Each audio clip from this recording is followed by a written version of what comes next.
Video को like करें और वीडियो देखने के लिए चैनल को सब्सक्राइब करें। हाफिज़ अब्दुल सत्तार स्पीचेस। अस्सलामु अलैकुम वरहमतुल्लाहि वबरकातुहू। कौम आद एक ऐसी कौम थी जो बड़े ताकतवर थे। 40 हाथ जितना कद, 800-900 साल की उम्र।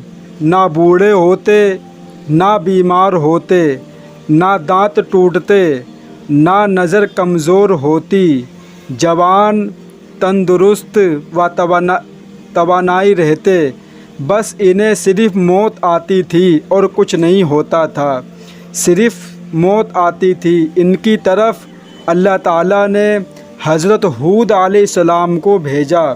इन्होंने एक अल्लाह की दावत दी, अल्लाह की पकड़ से डराया, मगर वो बोले, ए हूद, हमारे खुदाओं ने तेरी अकल ख़राब कर दी है। जा जा अपने नफिल पढ़, हमें ना डरा, हमें ना टोक। तेरे कहने पर क्या हम अपने बाप दादा का चाल चलन छोड़ देंगे? थोड़ा सा यहाँ पर रुकेंगे। आज ये देखा जाता मुसलमानों के अंदर कि जो काम मेरा बाप करता हुआ आया है, जो मेरा काम मेरा दादा करता हुआ आया है, हम वही करेंगे। मौलवी चीखे या पटक पटक के अपनी जान दे दे मिंबर पर, लेकिन हम वही करेंगे जो हमारे बाप दादा करते आए हैं। वो ये नहीं सोचता है कि हम तहकीक तो करें कि मेरे बाप दादा जो काम करते आए हैं वो क्या इस्लाम का काम था, वो तो सही काम था। अगर वो सही है तो वही काम करो, अगर गलत है तो उसको छोड़ दो। यही कौम हूद का हाल था, कौम आद का। तेरे कहने पर क्या हम अपने बाप दादा का चाल चलन छोड़ देंगे? अकल ख़राब हो गई तेरी, जा जा अपना काम कर। आया बड़ा नेक चलन का हाजी नमाजी, तेरे कहने पर चलेंगे तो हम तो भूखे मर जाएंगे। इन्होंने शिरक, जुल्म और गुनाहों के तूफ़ान से अल्लाह को ललकारा।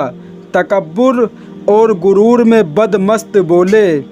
अब कौम आद ने तो वो तो है वजह ज़मीन में सरकश शुरू कर दी और कहने लगे, हमसे ज़ोर आवर कौन है? क्या इन्हें ये नज़र नहीं आया कि जिसने उसे पैदा किया वो इनसे बहुत ही ज़्यादा ज़ोर आवर है? वो आखिर तक हमारी आयतों का इनकार ही करते रहे।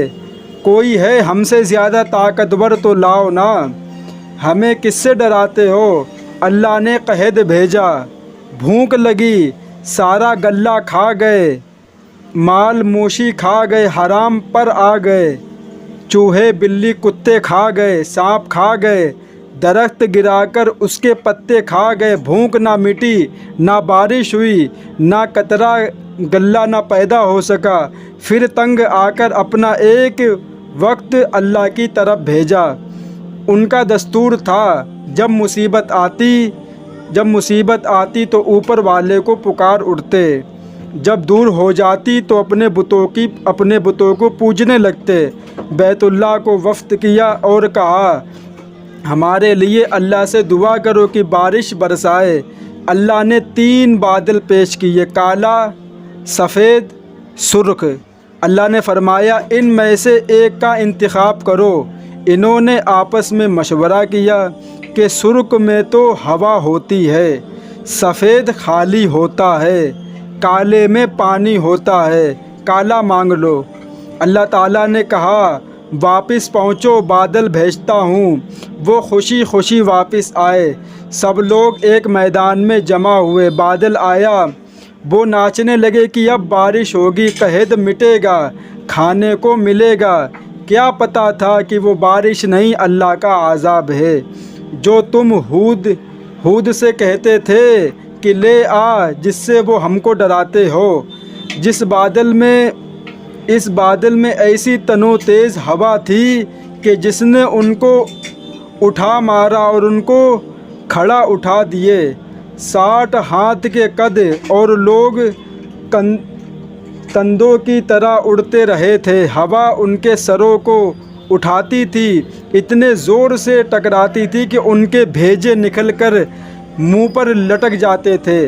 बाज़ लोग भागकर गार में घुस गए, کہ یہاں تو ہوا نہیں آ سکتی مگر میرے رب کا حکم ہو کر رہتا ہے۔ ہوا غار میں بگولے کی طرح داخل ہوتی اور ان کو باہر اٹھا کر پھینک دیتی۔ اللہ نے فرمایا فہل تری من قائلا، کیا کوئی باقی بچا ہے؟ اللہ تعالیٰ نے ان کو ہلاک کر کے دکھایا کہ جب تم اللہ کی اس کے رسول کی نافرمانی کرو گے اللہ تم پر ایسی جگہ سے عذاب بھیجے گا جہاں سے تمہیں معلوم بھی نہ ہوگا۔ جو گناہ قوم عاد نے کیا کیا وہ ہم نہیں کر رہے ہیں؟ کیا ہم نے اللہ کی حدود کو پار نہیں کر گئے؟ کیا ہم نے اللہ کو اپنے نافرمانی سے نہیں للکارا ہوا ہے؟ توبہ کرو، اللہ سے ڈرو، قرآن پڑھو۔ جن گناہوں کو ہم معمولی سمجھتے ہیں اللہ نے ان گناہوں پر پوری قومیں زمین برباد کر دی۔ اللہ تعالیٰ سے دعا ہے اللہ تعالیٰ ان باتوں پہ ہم سب کو عمل کی توفیق عطا فرمائے۔ وآخر الدعوانا والحمد للہ رب العالمین۔